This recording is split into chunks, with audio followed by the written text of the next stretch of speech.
بسم اللہ الرحمن الرحیم۔ شروع کرتا ہوں اللہ کے پاک نام سے جو بہت بڑا مہربان نہایت رحم والا۔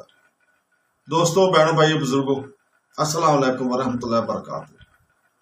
تاریخ اسلام میں ہمارے اس چینل میں ہم نے سلسلہ جو شروع کیا ہے، ہماری سیریز ہے امیزنگ ایویڈنس۔ اس میں آج ہم اس سوال کا جواب ڈھونڈ رہے ہیں کہ کیا خانہ کعبہ، کیا یہ درست ہے کہ خانہ کعبہ تباہ ہو جائے گا؟ یہ سوال کہ خانہ کعبہ کو تباہ کیا جائے گا وہ ہے جو اسلامی عقیدے کو ختم ہونے کے بارے میں گہرائی سے چھوتا ہے، جسے آخرہ اور قیامت کے دن کی علامت کے نام سے جانا جاتا ہے۔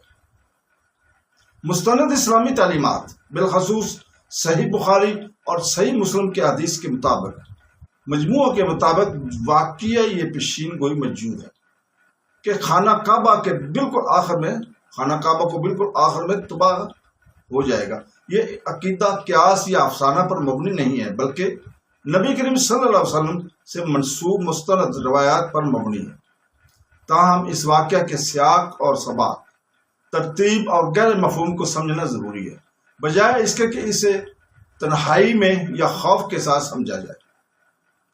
خانہ کعبہ جو مکہ میں واقع ہے، اسلام کے سب سے مقدس مقام ہے اور دنیا بھر کے مسلمانوں کے لیے قبلہ رخ ہے۔ نماز اسی طرف کر کے منہ پڑھا جاتی ہے۔ اس کی تباہی کو ایک بے ترتیب عمل کے طور پر بیان نہیں کیا گیا، بلکہ انسانی تاریخ کے آخری مرحلے کی نشاندہی کرنے والی ایک اہم علامت کے طور پر بیان کیا گیا۔ حدیث نبوی بیان کرتی ہے کہ ایک شخص جسے یقین کہا جاتا ہے، جس کا مطلب ہے پتلی ٹانگوں والا، حبشہ جدید دور کے ایتھوپیا سے آئے گا اور خانہ کعبہ کو پتھر سے گرائے گا۔ اس فرد کو ایک ایسے وقت میں انجام دینے والے کے طور پر پیش کیا گیا ہے جب ایمان زمین سے تقریباً ختم ہو چکا ہوگا۔ نبی کریم صلی اللہ علیہ وسلم نے اس واقعہ کو تفصیل سے بیان کرتے ہوئے فرمایا کہ آدمی کعبہ کے غلاف کو ہٹا دے گا اور اسے گدڑی یا بیلچہ جیسے آسان اوزاروں سے اکھاڑ پھینکے گا۔ یہ منظر کشی طاقتور ہے، کیونکہ یہ نہ صرف عمارت کی جسمانی تباہی بلکہ اس دور کے روحانی خالی پن کو بھی نمایاں کرتی ہے۔ اس وقت تک دنیا میں بہت بڑی تبدیلیاں آ چکی ہیں، جن میں بڑی بڑی نشانیاں جیسے عیسیٰ علیہ السلام کا ظہور، یجوج مجوج کا ظہور بھی شامل ہے، جن کی موجودگی سے بڑے پیمانے پر افراتفری بھی پھیلے گی۔ اس پیشین گوئی کا ایک اور اہم پہلو اس وقت کا ہے جب خانہ کعبہ کی تباہی اس وقت نہیں ہوگی جب تک کہ اہل ایمان زمین پر موجود ہیں۔ اسلامی تعلیمات کے مطابق اس واقعہ کے رونما ہونے سے پہلے یمن سے ہوا کا ایک ہلکا جھونکا آئے گا جو تمام سچے مومنین کی روحوں کو اپنی لپیٹ میں لے لے۔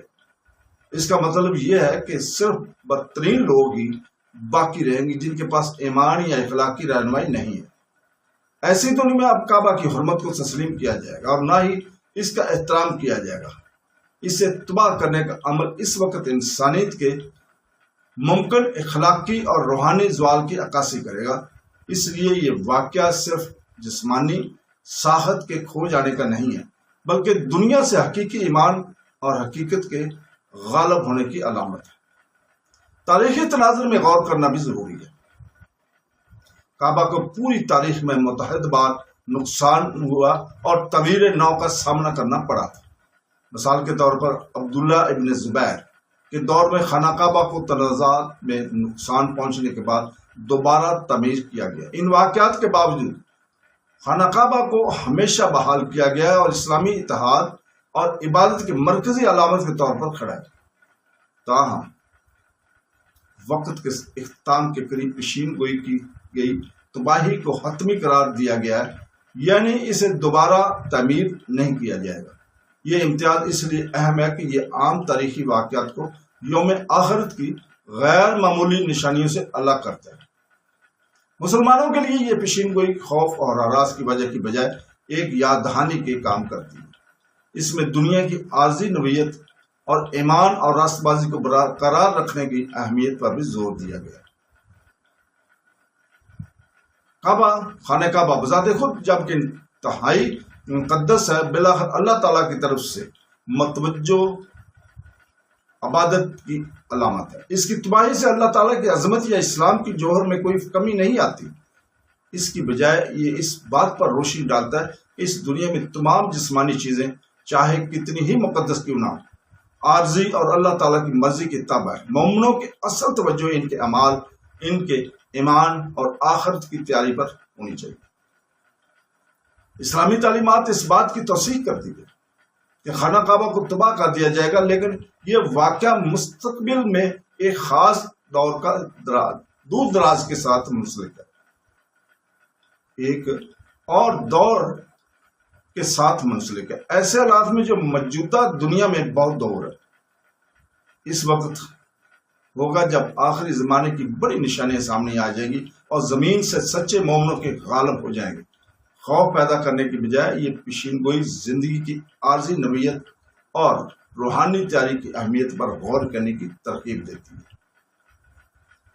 خانہ کعبہ آج بھی اللہ تعالیٰ کی طرف سے محفوظ ہے اور یہ اسلامی عبادات کا مرکز ہے، مسلمانوں کا قبلہ ہے، جو ہر سال لاکھوں مومنین کو حج اور عمرے کے لیے بھی مدعو کرتا ہے۔ ان پیشین گوئیوں کو علم اور توازن کے ساتھ سمجھنے اور اس سے غلط فہمی کو روکنے میں مدد ملتی ہے اور ایمان کمزور ہونے کی بجائے مضبوط ہوتا ہے۔ تو دوستو، بہنوں بھائی بزرگوں، ہم اللہ تعالیٰ سے دعا گو ہیں کہ وہ ہمیں قرآن پاک پڑھنے، حدیث نبوی صلی اللہ علیہ وسلم کو پڑھنے اور ان کو سمجھنے اور ان میں جتنے بھی احکامات ہیں ان کی پیروی کرنے کی توفیق عطا فرمائے۔ تو دوستو، کل تک ہم آپ سے اجازت مانگتے ہیں۔ کل ہم اسی اپنی سیریل میں ایک نیا چیپٹر لے کے آئیں گے، نیا سوال لے کر آئیں گے کہ کھچر کا گوشت حلال ہے یا حرام؟ اگر حلال ہے تو کیوں، اور حرام ہے تو کیوں؟ کل تک کے لیے ہمیں اجازت دیں۔ اللہ حافظ۔